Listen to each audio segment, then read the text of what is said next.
여러분 안녕하세요. 이슬람과 기독교의 선교를 비교해보는 그런 순서, 그런 시간을 10번째로 가져보겠습니다.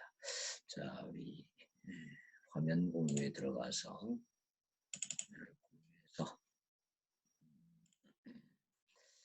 이슬람의 선교와 기독교의 선교를 비교하는 그런 시간을 가져보겠습니다. 이슬람의 선교는 분명하고 체계적인 목표 설정과 지속적인 노력을 한다고 볼 수 있습니다.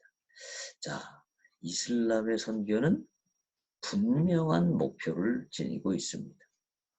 그러니까 전 세계를 알라에게로 인도한다라는 아주 명확한 목표를 가지고 있습니다. 기독교는 갈수록 선교의 목표가 분명하지 않죠.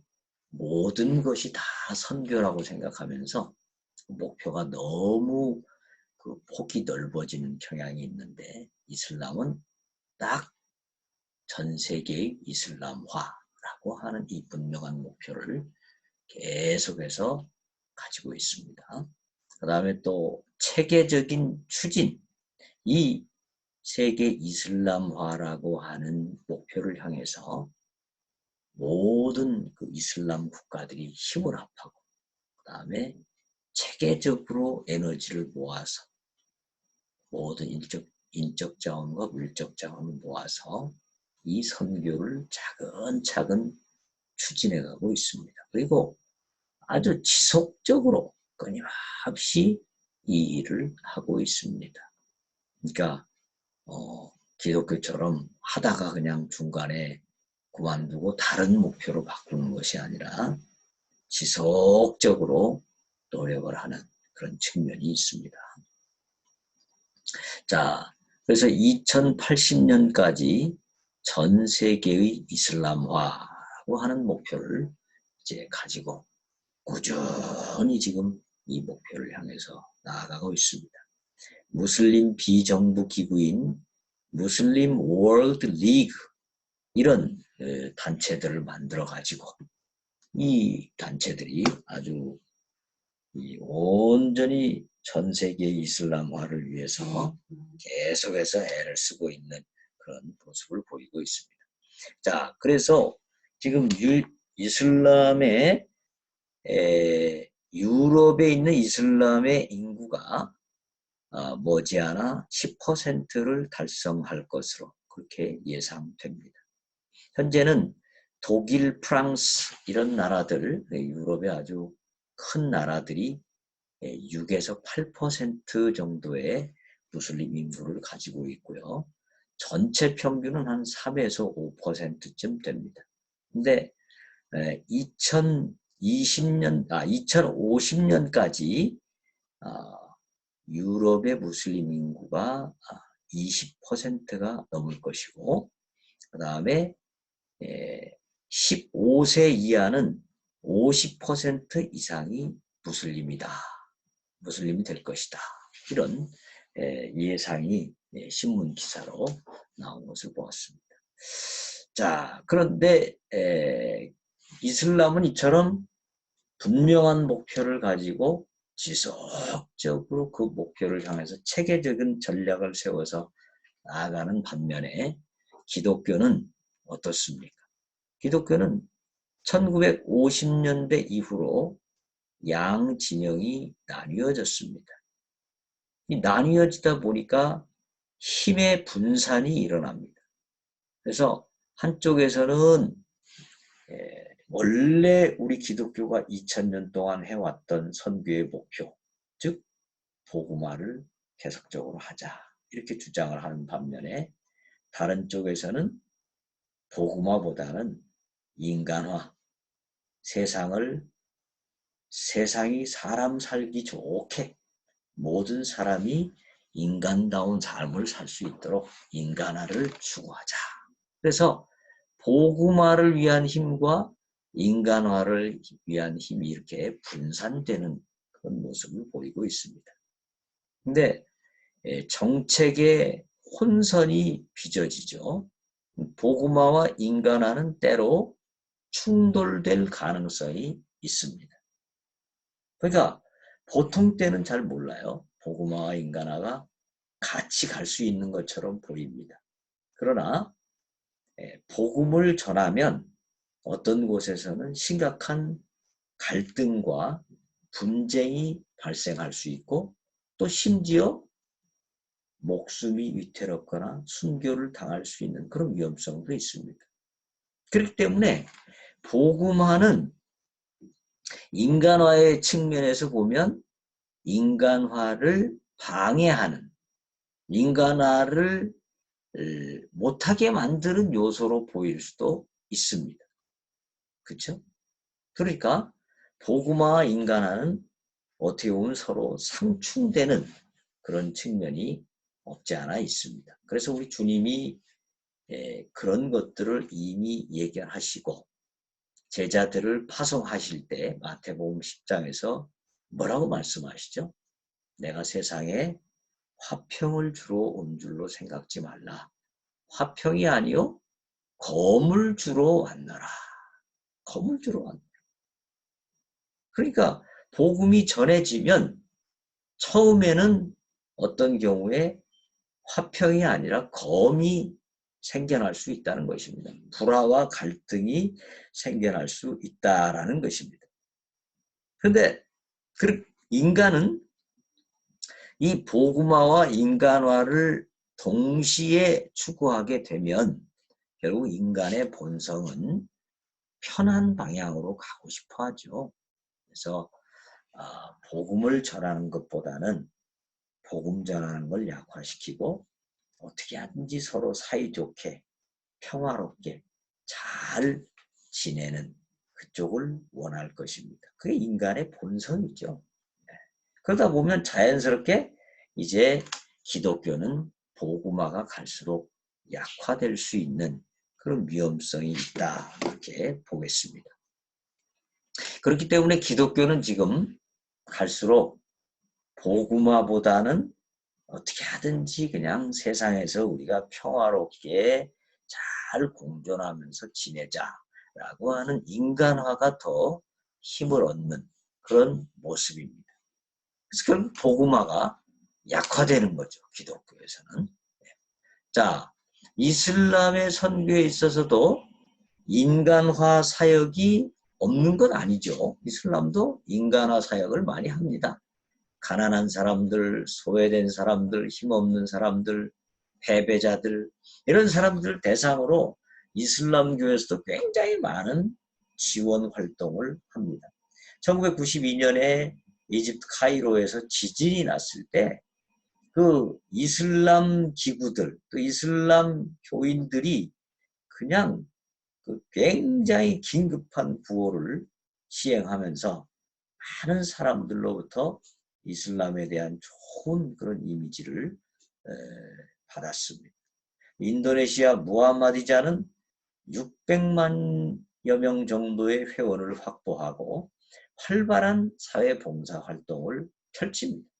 이슬람도 인간화에 해당되는 또 사회봉사 굉장히 열심히 합니다.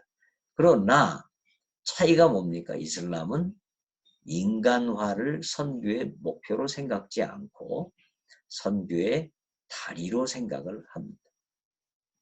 인간화가 중요하지만 인간화가 선교의 목표는 아닙니다. 그리고 이슬람에서는 알라께 순종하는 것이 참된 인간화의 길이다. 그렇게 생각을 합니다. 기독교도 마찬가지죠. 기독교도 결국 우리 인간이 언제 행복해진다고 가르칩니까? 인간이 하나님께 돌아와서 하나님께 순복하고 하나님의 뜻을 잘 실천할 때 참으로 행복한 길, 즉 인간화의 길이 열어진다. 그렇게 생각하죠. 그래서 이슬람은 분명한 목표, 즉 세계 이슬람화라는 목표를 가지고 국가까지 나서서 지속적으로 이슬람 선교를 지원하는 그런 형국이죠. 그런데 기독교는 어떻습니까? 20세기 초까지만 해도 분명하게 지녔던 선교 목표인 복음화, 이것을 이제 무시하거나 또 심지어 복음화가 잘못하면 갈등을 가져오고 잘못하면 불화를 가져오고 그리고 복음화는 굉장히 제국주의적인 것이다. 이래서 복음화를 오히려 부정적으로 보는 그런 견해도 없지 않아 있다라는 것이죠. 네. 자, 이슬람은요. 자신들이 세운 목표, 선교 목표에 대한 의구심이나 망설임이 없습니다. 이슬람에서 하지 않는 질문. 세계 이슬람화는 우리의 세력만을 확장하려는 제국주의적 발상이 아닌가? 이런 질문 이슬람에서 할까요? 우리가 세계를 이슬람화하는 것은 이거 우리 세력을 확장하기 위한 제국주의 아니야 이거? 이런 질문 안 하죠. 기독교에서는 이런 질문하죠. 세계 복음화는 이거 제국주의 아니야? 이런 질문합니다.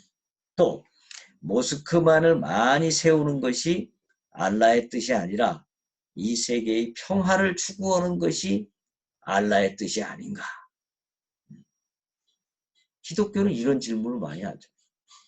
복음 많이 전해서 교회를 많이 세우는 것이 하나님 뜻이 아니고 이 세계를 평화롭게 하는 것, 이 세계의 모든 정의와 평화와 이런 것들을 세워나가는 것이 하나님의 뜻이 아니냐 이런 생각을 많이 하죠.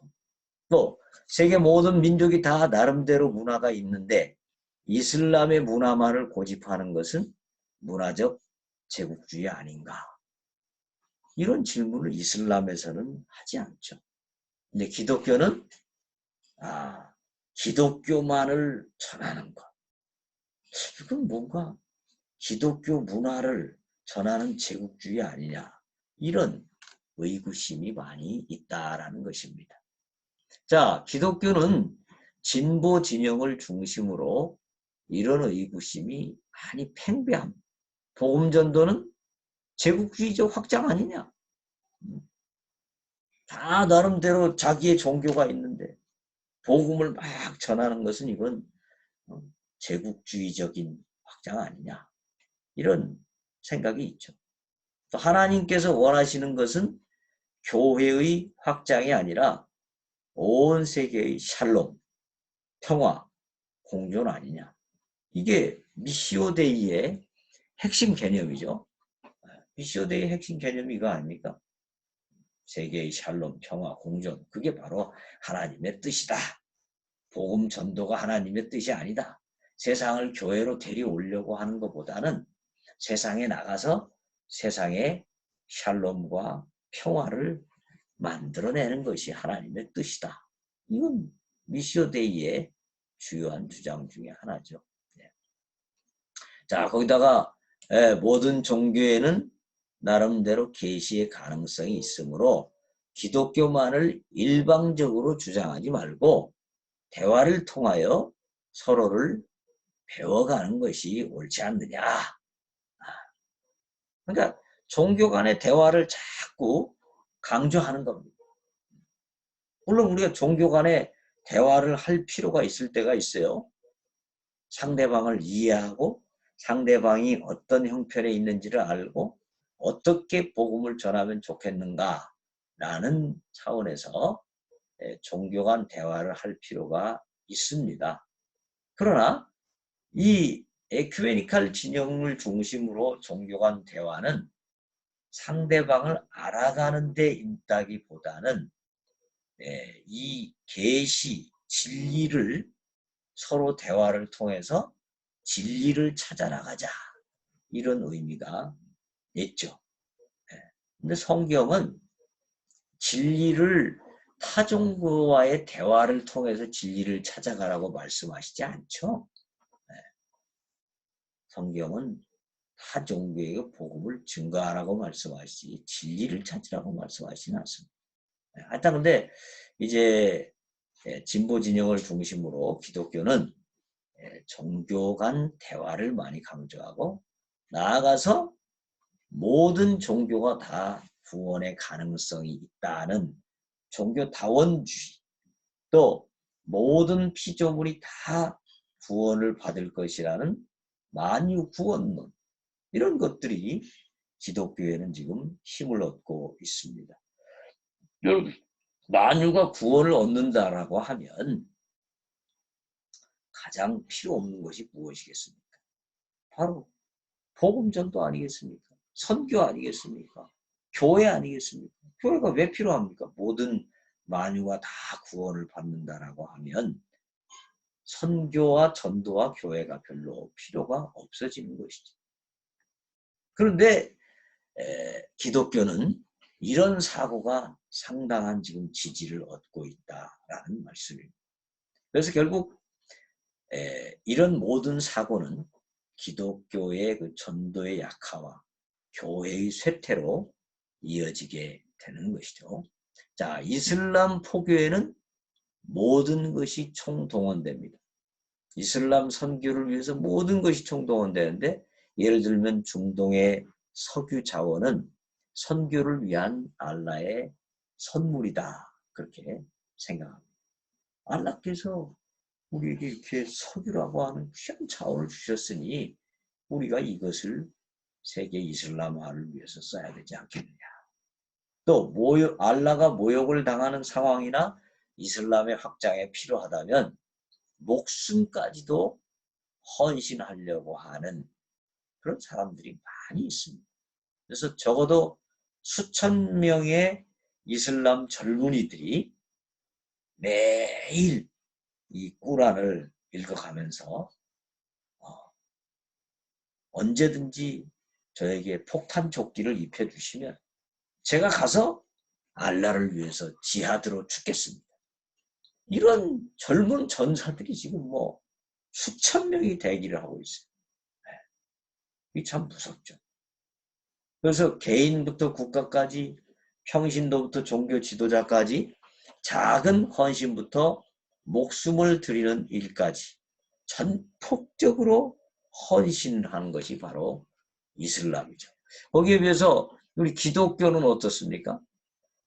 기독교는요, 예산이 어려워지면 가장 먼저 삭감해버리는 예산이 바로 선교 부분 예산이죠. 선교에 대해서 상당히 인색한 경우가 많습니다. 또 인간화나 평화, 환경 보존 등이 선교의 목표로 인식되면서 선교 예산이 자꾸 그나마나 부족한 선교 예산이 이런 쪽으로 자꾸 많이 분산되는 그런 일도 많이 일어나고 있습니다. 그 다음에 기독교 관련 국가에서 정부나 민간 기구 등이 기독교 선교를 지원하는 경우가 있는가요? 이슬람 국가에는 무슬림 월드 리그, 그 다음에 OIC, 이런 국가 간 연합 또는 이슬람 단체 연합, 이런 것들이 그 많은 돈을 모아가지고 이슬람을 포교하는데 그 많은 에너지를 쓰고 있습니다. 그런데 기독교는 그렇게 국가 차원에서 또 어떤 민간 기구 차원에서 기독교 선교를 돕는 것이 없습니다. 없어요. 그런데도 이슬람은 훨씬 더 많은 돕는 기구들과 또 정부가 많은 도움을 주죠. 네. 그래서 기독교는 참 그런 점에서는 매우 안타까운 점이 없지 않아 있습니다. 자, 모스크를 통한 선교. 모스크의 기능 뭡니까? 하나는 예배의 장이죠. 그래서 사람들이, 무슬림들이 모여서 모스크에서 예배를 드리면서 저들의 신앙이 잘 성장되게 되어 있습니다.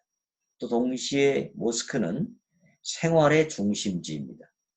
거기서 교제하고 또 사람들을 교육하고 서로 상호 부조하고, 모스크에서 어떻게 보면 중요한 일들이 일어나고 또 사람들의 교제가 다 일어나는 그런 생활의 중심지입니다. 또 모스크는 이슬람 홍보물이 되고 있습니다. 아주 아름답고 신비하게 건물을 지어놓고 높은 첨탑을 만들어 놓고 언제 어디서나 눈에 탁 띄도록 만들죠. 그래서 사람이 무엇을 자꾸 보게 되면은 점차 그것에 이끌리게 되는 그런 특징이 있죠. 그러니까 모스크를 자꾸 보다 보면 이슬람교를 믿지 않는 사람도 왠지 거기에 끌려서 한번 가보고 싶은 생각이 들도록 만드는 것입니다. 그래서 이슬람교에서는 이슬람 포교를 할 때 이런 방식으로 많이 한다고 합니다. 아직 무슬림들이 없는 지역이라도 거리 간격을 두고 모스크를 하나씩 예쁘게 지어가는 겁니다. 그러면 자연스럽게 그걸 통해서 사람들이 조금씩 몰려 들어오게 되고 거기를 중심으로 생활이 일어나고 또 그것이 예배의 장이 되어서 이제 성장하게 되는 그런 기능을 하는 것이죠. 그래서 이 모스크라고 하는 것이 선교를 위한 상당히 중요한 장이 되고 있다. 근데 이제 기독교의 경우에는 미시오데이가 뭐라고 그랬습니까? 사람들을 교회로 인도하는 것 하려고 하지 말고 세상에 나가서 구체적으로 정의와 평화를 자꾸 이루어라. 교회로 사람들을 데려오는 것 대신에 세상으로 나가서 세상을 정의롭고 평화롭고 샬롬이 넘치는 곳으로 바꿔라. 이런 주장을 많이 하는 것이 미시오데이입니다. 그러다 보니까 자연스럽게 흩어지는 교회가 강조되는 반면에 모이는 교회에 대해서는 상당히 부정적인 인식이 많습니다. 또 자연스럽게 교회 건물에 대해서도 부정적 사고가 확산이 됩니다. 근데 여러분, 세상에 흩어져 나가서 세상을 정의롭고 평화로운 곳으로 바꾸려고 하면 먼저 무엇이 전제가 돼야 될까요? 네, 그렇죠. 사람들이 교회로 와야 됩니다. 와서 거기서 예배를 드리고 하나님을 만나고 체험하고 하나님께서 주시는 기쁨과 은혜를 잘 받아 누릴 때에 세상으로 흩어질 수 있는 힘도 생기는 것입니다. 그 힘을 받는 모이는 교회가 약화되는데 어떻게 교회가 세상으로 나가겠습니까? 어떻게 세상을 섬기겠습니까? 세상으로 나갔다가 돌아올 힘이 없어서 교회로 못 돌아오게 됩니다. 그래서 모이는 교회가 먼저 든든히 서야 되고 또 교회가 아주 중요합니다. 모든 활동은요. 장이 필요합니다. 장이 없이는 활동이 불가능해요. 그렇죠? 교회라고 하는 장이 있어야 거기서 예배가 이루어지고 성도 간의 교제가 이루어지고 하나님으로부터 은혜와 능력과 기쁨을 받는 일이 이루어지는 건 알겠습니다. 근데 이제 모든 장은 목적에 맞는 적절한 환경을 조성하는 것이 중요하죠. 예를 들어서 학교는 그 자녀들, 우리 아이들이 공부를 잘 할 수 있는 그런 모든 시스템이 잘 갖춰져 있는 게 중요하고요. 병원은 또 환자를 치료하기에 좋은 시설을 갖추는 게 중요하겠죠. 공장은 물건을 잘 만들어내기에 필요한 그런 시설을 갖추는 게 중요하겠죠. 도서관도 마찬가지고요. 책을 잘 읽을 수 있는 그런 분위기를 갖추는 게 중요하겠죠. 교회, 어떤 분위기, 어떤 모습을 갖춰야 되겠습니까? 예배를 잘 드릴 수 있고 그곳에 오면 앉아만 있어도 왠지 하나님이 느껴지는 그런 분위기, 이왕이면 그런 분위기를 만드는 것이 굉장히 좋겠죠. 네. 그래서 교회를 너무 어마어마하게 지어서 그것이 유지되기 어렵도록 만드는 것, 그건 물론 문제죠. 그러나 하나님의 그 선교를 잘 감당하기 위해서는 이 교회가 꼭 있어야 되고 이 교회가 예배와 또 모든 친교와 훈련에 적절한 그런 장이 되어지는 것, 그것은 상당히 중요하다고 하겠습니다.